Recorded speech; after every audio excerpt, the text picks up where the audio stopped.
Imagine standing right there, witnessing the raw power of a hurricane. The wind, the rain. It's terrifying. You brace, maybe you even leave. Then it passes, and that roar turns into this eerie quiet. Just dripping water, creaking wood. You walk outside, see the splintered homes, the trees ripped up. Nature's force, undeniable. But underneath all that visible destruction, something else starts. A different kind of disaster, the human disaster. And it's insidious, it exposes these deep cracks in society, the inequalities that were already there. Welcome to Meteorology Matters. This is the podcast where we really dig into how major weather events shape our lives, our communities. Today we're taking a hard look at hurricanes, how these natural events act like giant magnifying glasses. They bring these hidden fault lines, these social and economic divides, right into sharp focus.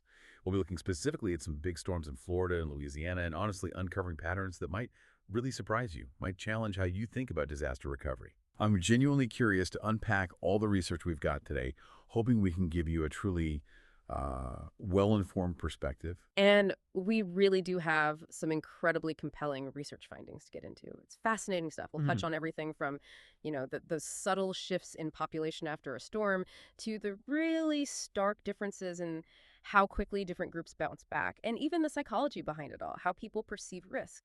Or maybe more accurately, how they often underestimate it, even facing these huge forces.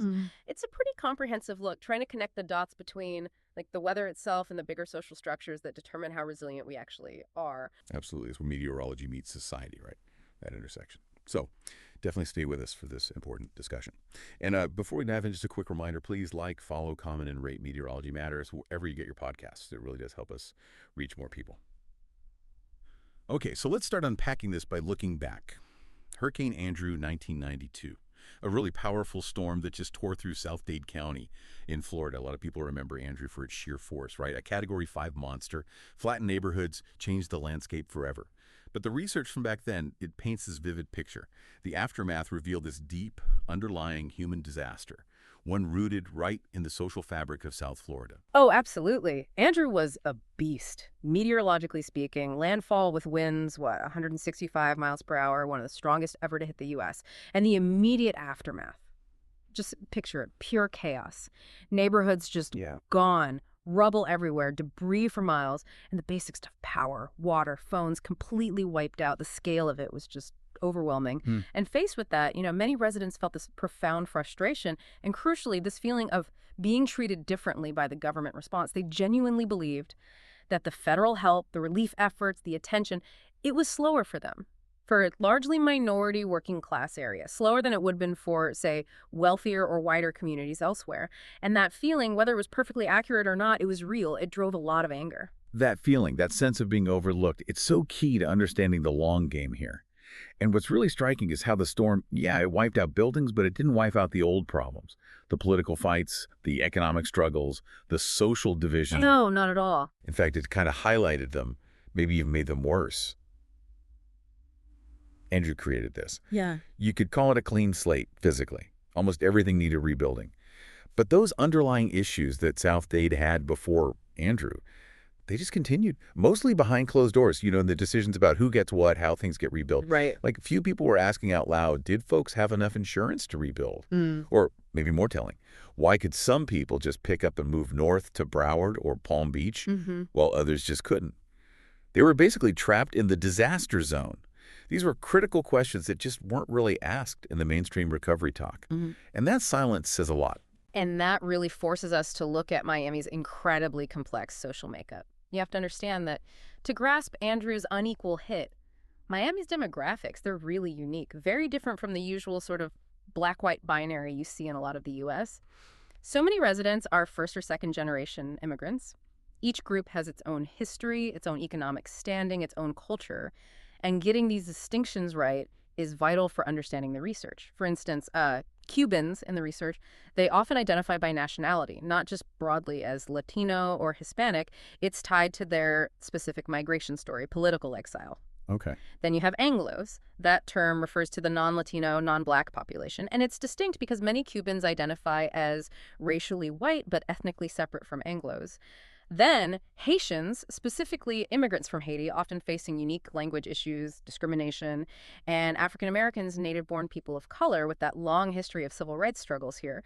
So when the research uses the umbrella term Black, it's usually covering African Americans, Haitians, and maybe other people of color from the Caribbean. Gotcha. These aren't just labels. They matter because historical tensions, patterns of discrimination, they ran right along these lines. And that deeply affected how people experienced Andrew and how they recovered.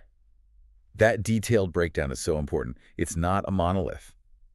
And to really drive home these divisions, we probably need to talk about Nelson Mandela's visit to Miami. Controversial visit. 1990, just 2 years before Andrew hit. Oh, yeah. That was something. It wasn't just politics. It was like a social stress test for the city. Mandela was welcomed almost everywhere else in the U.S., right? Celebrated, icon of freedom.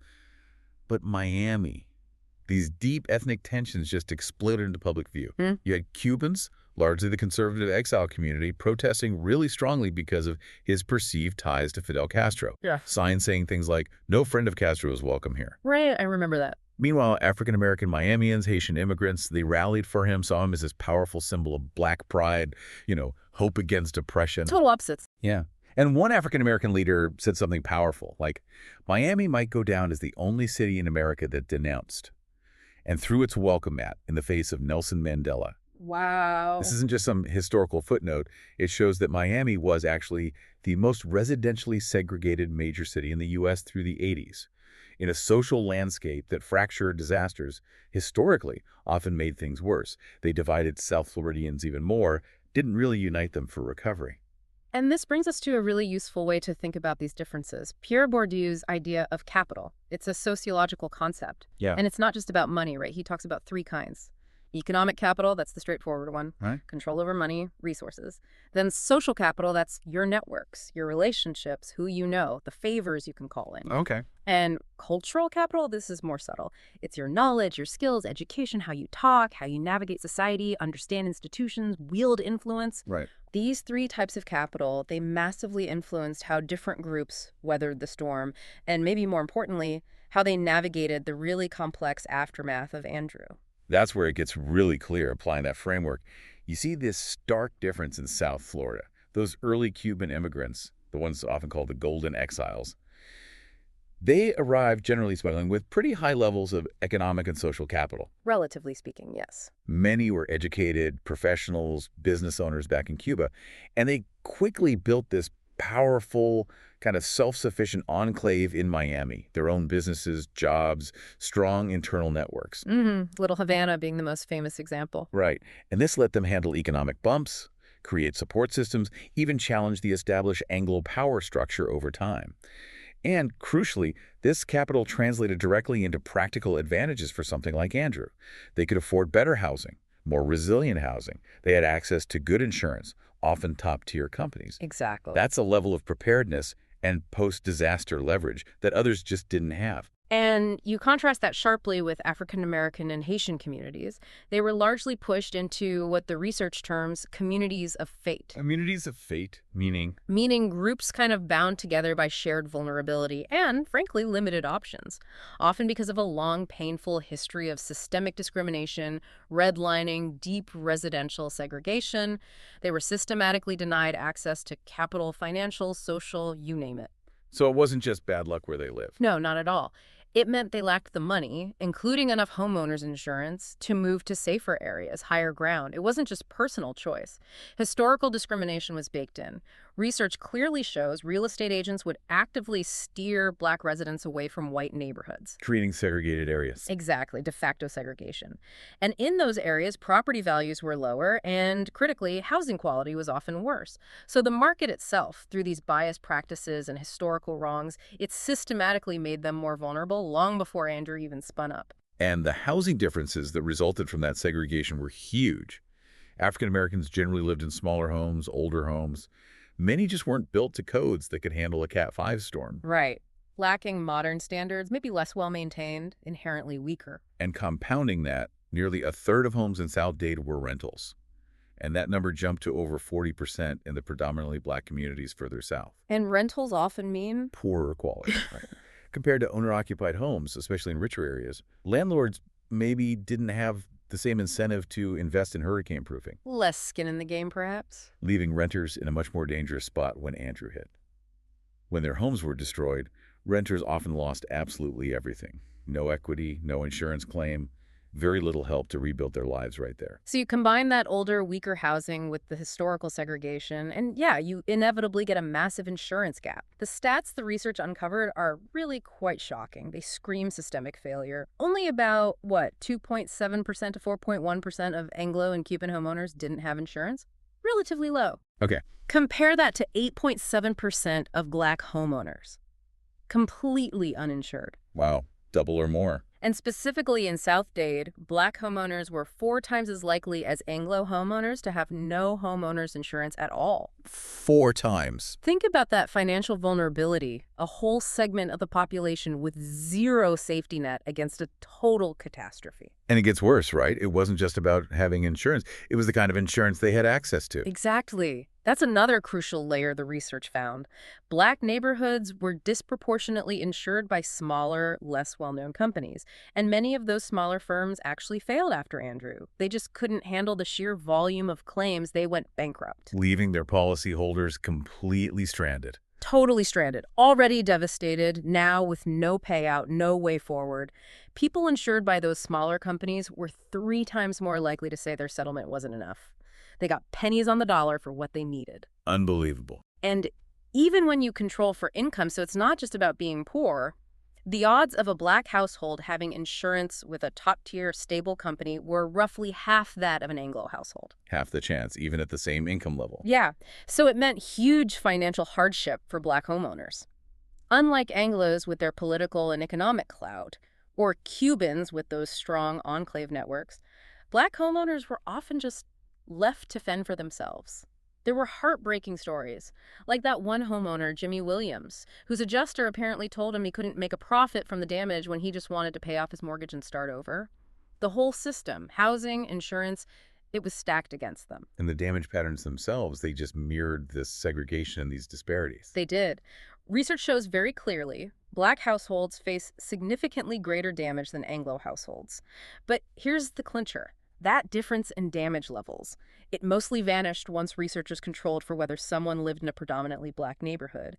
So it directly links the higher damage to living in those segregated areas, those communities of fate. Precisely, where vulnerabilities were concentrated. But there was a surprising twist involving Cuban households. Right, you mentioned they also had high damage levels, almost as high as Black households, higher than the broader Hispanic group. Yeah, which seems counterintuitive given what we said about their capital. So why? Why would Cuban households with more capital, better networks, still see such high damage? What did the research suggest there? It's a really interesting interaction. The research points towards the housing boom that happened as the Cuban enclave grew rapidly in the 80s and early 90s. A lot of new, affordable homes were built then. But South Florida hadn't had a major hurricane hit in decades. There was this maybe complacency. Complacency, yeah. And government authorities had actually relaxed some building codes during that period to encourage faster development, keep housing affordable for that growing population. Weaker codes during the boom. Exactly. So while many Anglos lived in older, often wealthier homes built under stricter, earlier codes, these newer homes in the expanding Cuban areas, even though they represented success and mobility, were structurally more vulnerable to Andrew's incredible winds. So it wasn't lack of insurance for them, but the buildings themselves. Right. It was a systemic vulnerability tied to rapid, maybe less regulated development cycles. It's a fascinating kind of unexpected finding. Shows how different paths, segregation versus maybe code relaxation, can still lead to similar vulnerability in a monster storm. That just hammers home how complex these layers are. Vulnerability isn't simple. The core takeaway from all this Andrew research is just profound. Natural disasters, they are rarely equal opportunity events. They ruthlessly find and amplify the pre-existing cracks in society. It's less about the storm's random path and much more about those existing paths of inequality that decide who gets hurt the most. It really does reshape the whole story of Hurricane Andrew, moves it from just a weather event to this stark revelation of human-made weaknesses woven deep into the social, the economic fabric of a place. It wasn't just where Andrew hit, but who lived there and under what conditions that truly mattered. Okay, so Andrew clearly showed us those human-made vulnerabilities in South Florida's structure. But was that just, a one-off, or do we see these patterns repeating, maybe changing elsewhere in Florida later on? Let's broaden out now to the 2004 hurricane season. That hit Florida with a very different kind of impact, much more widespread. Yeah, 2004 was truly remarkable for Florida, and not a good way at all. Yeah. You had 4 major storms. Charlie, Francis, Ivan, and Jean slammed the state in just 6 weeks. 4 majors in 6 weeks. 4. So unlike Andrew, which was like this concentrated gut punch to South Dade, these 2004 storms caused disruption everywhere. Maybe less catastrophic individually in one spot, but the cumulative effect across the state was immense. We're talking huge numbers. Something like 1.7 million people had to leave their homes temporarily. 2.6 million homes had at least some damage. Wow. It stretched resources thin, really tested communities from the Panhandle down to the Keys. And the research really dug into why people left their homes during that crazy 2004 season. It wasn't always because their house fell down, was it? No, interestingly enough, the reasons are quite revealing about modern life, really. Most people, about 72% of those displaced, they left, mainly because they lost basic utilities: power, water, gas, phone service. Ah, the infrastructure went down. Exactly. It wasn't necessarily direct structural damage forcing them out. Only about 14% said structural damage was the main reason they left.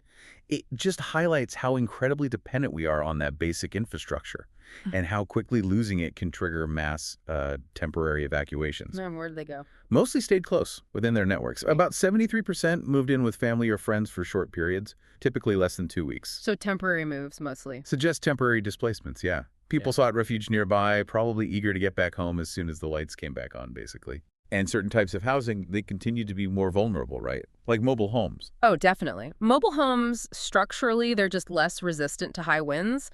Their damage rates are historically much higher.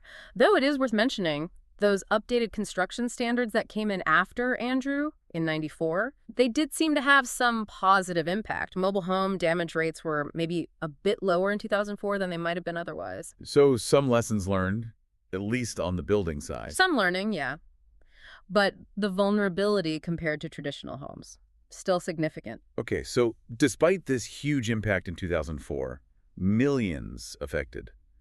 The research suggests Florida as a whole didn't see huge long-term population shifts. People came back. Largely, yes. Most of those temporary losses were recovered relatively quickly. And this points to this really persistent, powerful trend in Florida. Which is? Despite the very real, undeniable, repeating threat of hurricanes, Florida just has this bundle of attractive qualities: the warm winters, the beaches, the low taxes, the job growth. The lifestyle appeal. Exactly. And for many people, that package deal seems to outweigh the known long-term risk of storms. People keep coming. Maybe there's some optimism bias, maybe it's just a rational calculation for some, but the state remains incredibly appealing. So the market bounces back. The market bounces back because the demand stays high, which can sometimes mask those underlying vulnerabilities that haven't really gone away. It's a fascinating dynamic in human geography and how we assess risks. That powerful pull of the Sunshine State. Yeah. It's real. But let's jump forward again, much more recently, to Hurricane Ian in 2022. Another incredibly destructive, costly storm. Made landfall in southwest Florida that September. Caused, an estimated $67 billion in damage. Significant loss of life, too. It's a terrible storm. Yeah. But what's really interesting about Ian, and where the research gets fascinating, is the mindset before the storm hit. Southwest Florida, pre-Ian, was a red-hot housing market, right? Booming. Absolutely booming. And studies really dug into what homeowners and even real estate agents actually believed about flood risk in that very vulnerable coastal area. And what they found is this remarkable paradox, this disconnect in risk perception, even when the information is right there.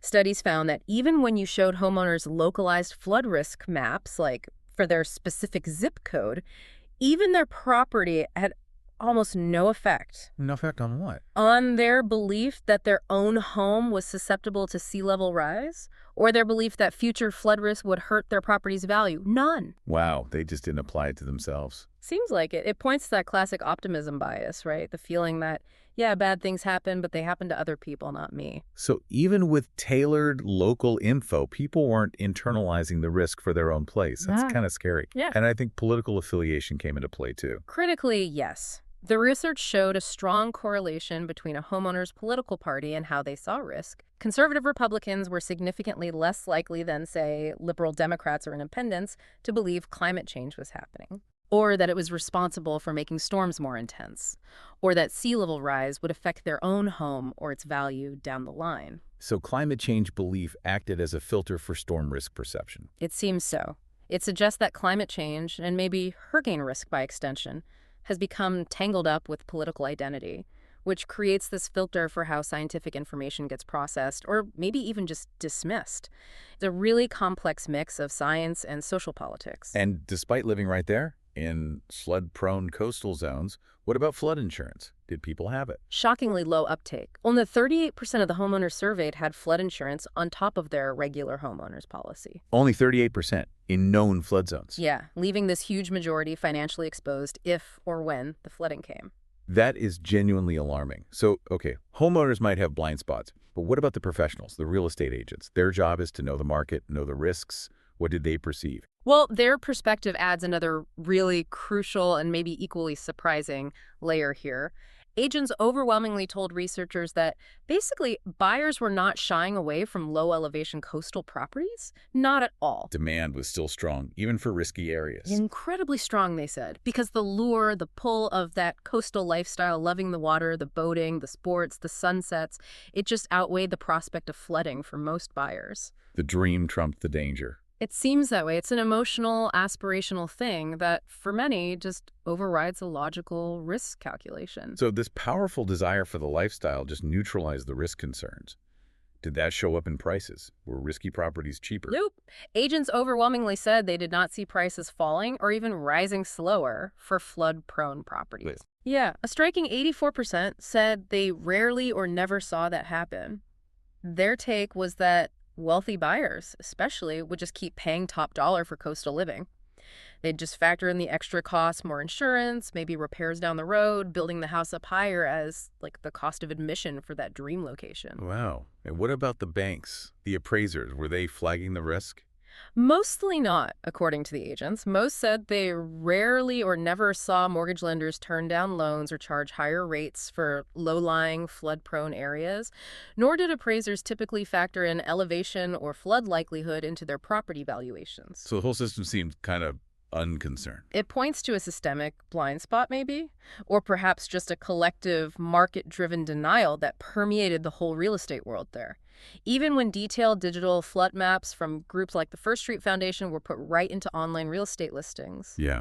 Did that make a difference? Agents said nope. Those maps had no discernible effect on homebuyers. That desire for the coastal life just seems to be this incredibly powerful, almost immovable force, overriding readily available critical risk information.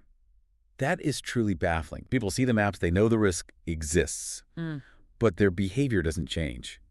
What does the research suggest is going on psychologically there? Is it just denial, or is it more complicated? Oh, it's definitely more complicated than just simple denial, though that's part of it, optimism bias, as we said. But there's also something called temporal discounting. That's where we value immediate rewards, like an amazing ocean view right now, much more highly than potential future costs, like a hurricane maybe 10 years away. Yeah. The future feels abstract. Okay, discount the future risk. Right, and then there's the social proof angle. If you see everyone else buying property there and prices are going up, it makes the risk feel normal, manageable, accepted. Herd mentality almost. Kind of. There can also be a bit of learned helplessness or even fatalism for some, a feeling like, well, if a big storm comes, it comes. Nothing much I can do beyond boarding up. Right. And as we discussed, that political identity filter seems really strong. It shapes how people interpret or even accept the science about climate change impacting storms and sea levels. So it's this potent mix, really. Cognitive biases, market pressures, social influences, and they all kind of work together to dampen the effect of objective risk data. So, knowing all that, this huge gap between the available information and how people actually behave, influenced by politics, psychology, how does that make you think about preparing coastal communities, about building resilience? It definitely makes me wonder if just throwing more data at people is the answer. It seems like we need something. Or nuance. That Florida data is. Yeah. It paints a picture of fascinating, sometimes really alarming human behavior around risk. Now let's shift gears, head west a bit to Louisiana, to a storm with a very different story, but one that echoes some incredibly familiar themes, Hurricane Katrina. Katrina's narrative felt different from the start, didn't it? More immediately stark in its social impact.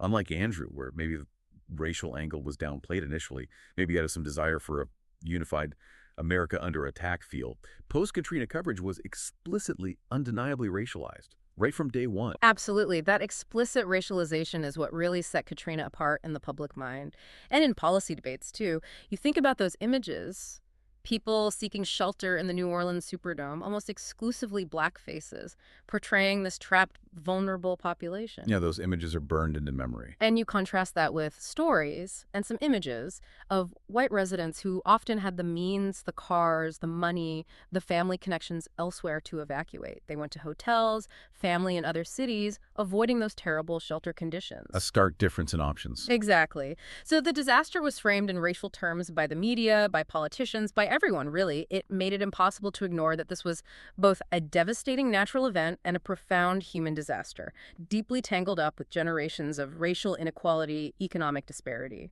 A sobering difference in how it was perceived immediately.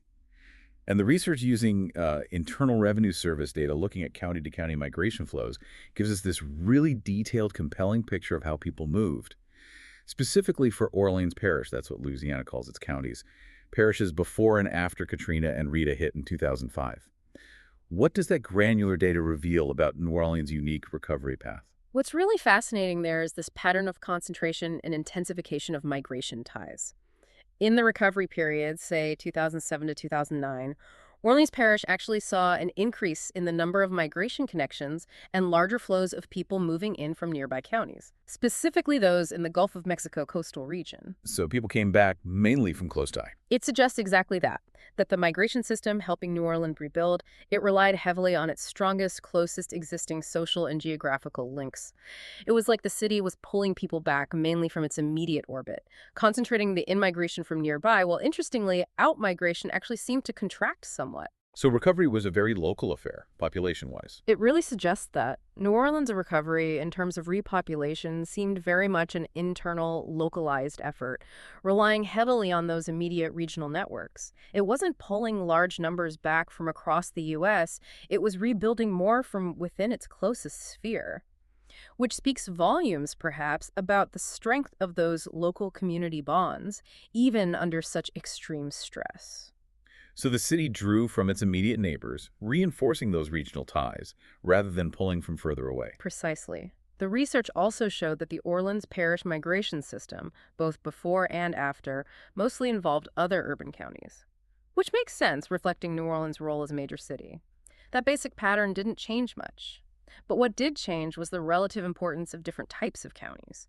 Nearby counties, especially those that already had strong migration ties before Katrina, became significantly more important as places people came back from during the recovery. Conversely, counties far away, and maybe more significantly, those nearby coastal parishes that got absolutely hammered by Katrina's storm surge, places like St. Bernard, Plaquemines, Harrison over in Mississippi, they became less important as sources of return migration. Because they were too devastated themselves. Exactly. Their own populations were just too disrupted, too displaced to contribute much to repopulating New Orleans right away.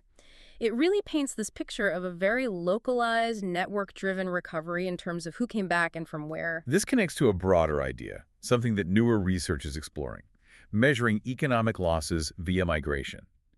If you think about what the National Oceanic and Atmospheric Administration, NOAA, calls billion-dollar weather and climate disasters, those extreme events causing at least $1 billion in losses. Yeah, we hear that term a lot now. Right, and the costs have just skyrocketed in recent decades, way past old records. Like 2017 set a record then, something like $322 billion in losses, far exceeding the previous record from 2005, which was Katrina's year, at around $228 billion. Those numbers are just astronomical, hard to even wrap your head around.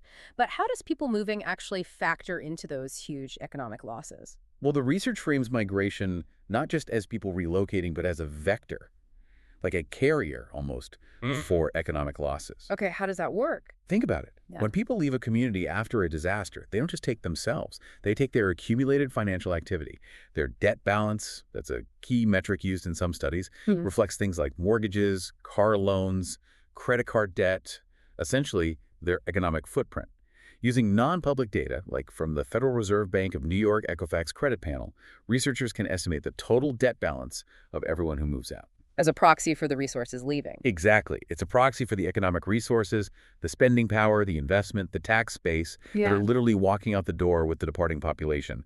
It's a way to quantify the economic drain. So a measurable drain of economic vitality, not just a headcount change. And what did these studies find? Did losses spike after disasters like Katrina? Generally, yes. The studies found that these economic losses via migration tended to increase significantly in the year of a major disaster and the year immediately following. And for most of the disaster areas they looked at, including Katrina's impact zone, these losses were primarily driven by changes in outmigration, meaning simply more people were leaving. So it was the volume of people departing, taking their economic activity with them. Mostly, yeah. Rather than, say, the average economic resources per person changing dramatically, it was the sheer number of departures driving the economic loss figure. Although, interestingly, the research noted that these losses can sometimes cause a temporary disruption to the status quo by briefly reducing spatial inequality within the affected area. How so?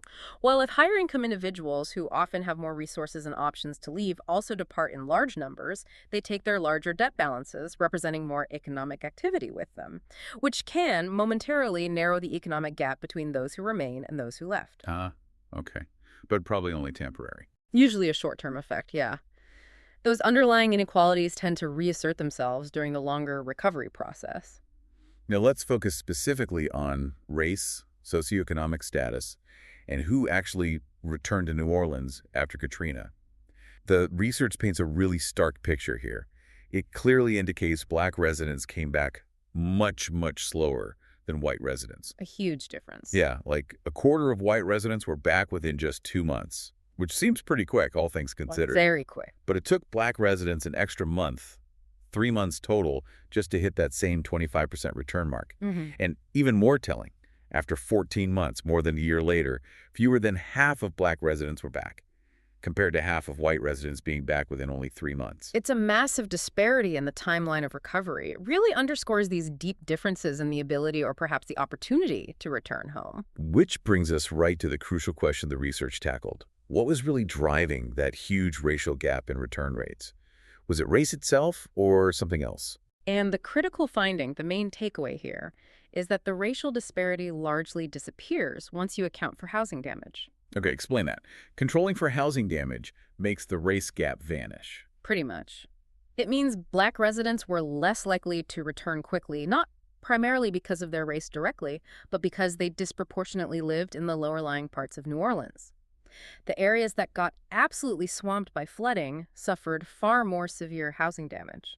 So it links back to where people lived. Directly back to historical patterns, land development choices, decades of residential segregation in New Orleans that systematically pushed Black residents into these more vulnerable, flood-prone areas, often land reclaimed from swamps, lower elevations. So their higher exposure to the worst damage wasn't random. Yeah. It was a legacy of inequality. A direct legacy of how the city was built. Yeah.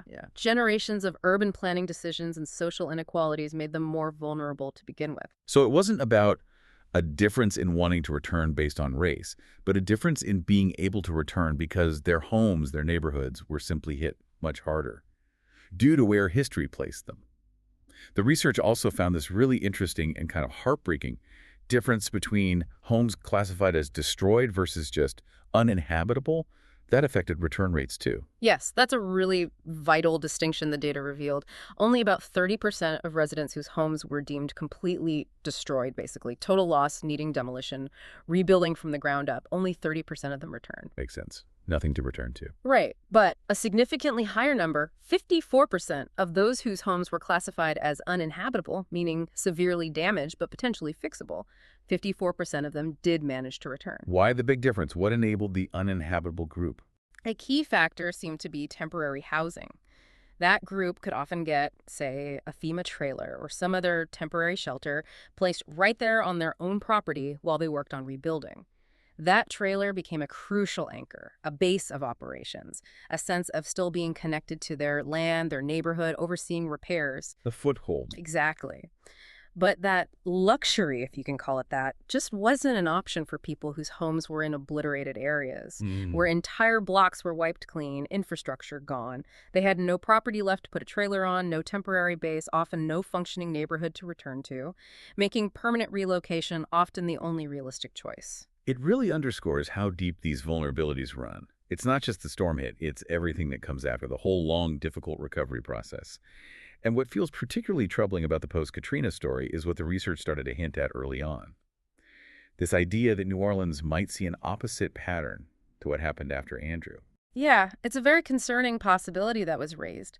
Remember, after Andrew, African American and Haitian residents were often kind of trapped, forced to stay and try to rebuild in devastated zones because they lacked the resources, the options to move elsewhere. Right, they couldn't leave. But with Katrina, the narrative shifted.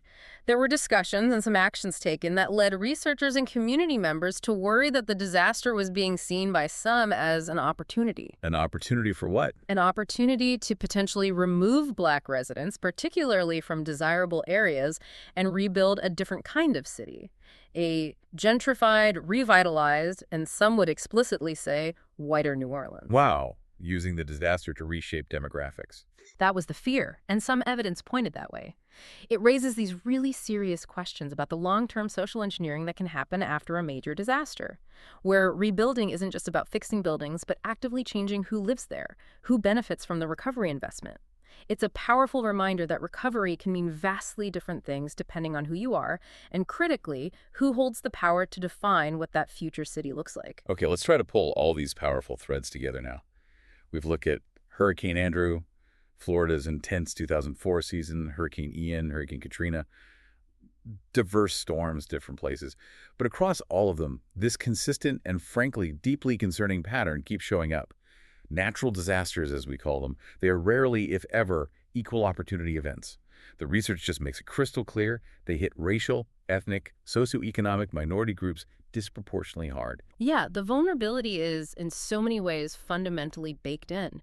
Long before the storm even forms, those pre-existing conditions we talked about, the legacy of residential segregation, the quality and age of housing people live in, the unequal access to good insurance, the different levels of economic, social, cultural capital, these factors basically predetermine, to a large extent, who suffers the most damage and who faces the longest, hardest road to recovery. We saw it clearly in South Florida with Andrew and Ian. Where economic status and housing quality shaped outcomes. And just as clearly in New Orleans with Katrina, where historical segregation literally put people in the path of the worst flooding. Exactly. These aren't random outcomes. They are the direct result of deep-seated societal structures, historical decisions, and ongoing inequalities. And the way people move or can't move, after a hurricane, those migration patterns act like this powerful mirror, reflecting these underlying structures. Who stays, who leaves, why they leave or stay. It tells us so much about power, about access, about agency. Or lack of agency. Right. Whether it's the flight of more affluent Anglos after Andrew, or the much slower return of Black residents after Katrina, or tracking those economic losses as people are forced to migrate, these movements reveal who has choices and who doesn't in the face of disaster. For some, moving is an option. For others, staying put, even in devastation, is the only reality. It makes you think about Mark Granovetter's sociological work on weak ties. It's a classic idea. He argued that while your strong ties, close family, best friends are vital for emotional support, immediate help, it's often your weak ties, acquaintances, colleagues, people in your wider network that are more crucial for getting ahead, for social mobility, accessing new information about jobs, housing, aid programs. Broader connections. Exactly. And in those communities of fate we discussed, which often have fewer diverse external connections due to historical isolation or segregation, the absence of these weak ties can be incredibly damaging after a disaster. It can effectively trap residents. They lack those broader pathways to find resources, information, alternative options needed for real recovery, for moving beyond just immediate survival. And then overlaying all of this is that persistent challenge of risk perception, which seemed especially stark in Florida, that enduring optimism, the underestimation of flood risk in Southwest Florida, even after experiencing storms like Ian. Yeah, almost defiant optimism sometimes. And how it seems that powerful draw of the coastal lifestyle can just override clear scientific warnings, detailed information, sometimes filtered through those political affiliations we discussed. It really poses a profound puzzle, doesn't it? How do you effectively communicate risk, encourage preparedness, when all these cognitive biases, emotional pulls, and political filters are scrambling the signal? It raises that huge question. We have the maps, we have the data, we have increasingly sophisticated models. Why do some communities still seem unconcerned or even actively push back against acknowledging the real threats? It's clearly not just about giving people more facts, it's about understanding how that information gets processed or ignored through all those filters: political identity, optimism bias, that powerful desire for a certain way of life. Figuring out how to overcome that communication barrier is honestly probably one of the biggest hurdles for building genuine resilience moving forward. So, looking ahead, it seems obvious that just rebuilding the damaged buildings, the roads, the power lines, that's only scratching the surface, isn't it? Absolutely. That's the necessary but insufficient part. The deeper questions, the ones that often get glossed over in the rush to get back to normal, are about who gets to live in those rebuilt communities. Who actually has the resources, the capital, support networks to truly recover and maybe even improve their situation? And crucially, who gets left behind? Who remains stuck in vulnerable situations, facing the same systemic disadvantages when the next storm inevitably comes? These questions often just don't get asked loudly enough or answered honestly. Right. So if we want to build genuinely resilient communities, not just resilient structures, we have to move past the surface. We have to confront these root causes of unequal vulnerability that the research lays bare. We have to learn from these historical patterns. Couldn't agree more. Because until those fundamental societal structures are addressed, until we really grapple with the legacies of segregation, unequal access to good jobs and education, disparities in insurance, all of it, it's highly likely, almost inevitable really, that African Americans, Haitians, other marginalized groups, they will continue to bear the disproportionate burden of the human side of future hurricanes. That cycle of unequal impact, unequal recovery, sadly, it will just keep repeating. #outro form. So as we wrap up what's been a really crucial exploration today, I want to leave you, our listener, with a final thought to ponder. How do you think your own community might fare if a major meteorological event hit? Think beyond just the physical stuff, the buildings and roads. What are the unseen underlying factors at play? The things we've talked about today, maybe historical settlement patterns, access to different kinds of capital, insurance deserts, even the local politics of risk perception. How could those factors profoundly shape the outcome for your neighbors, your friends, maybe even your own family? Because understanding these deep patterns from our past is absolutely essential if we want to build a more equitable and truly more resilient future for everyone, even when facing nature's incredible power. Thank you so much for joining us on Meteorology Matters for this important and, I hope, insightful conversation. Your time and attention really do make a difference. Please do remember to like, follow, comment, and rate the podcast wherever you're listening. It helps others find the show. And if you want to dive even deeper into meteorology, especially hurricanes, make sure to follow meteorologist Rob Jones. On Instagram, he's simply meteorologist. On TikTok, you can find him at TV Meteorologist. And on YouTube, follow his channel, Rob Jones Hurricane. And bonus, you can find a playlist of all our Meteorology Matters episodes right there too. Until next time, please stay safe, stay informed, and keep looking up.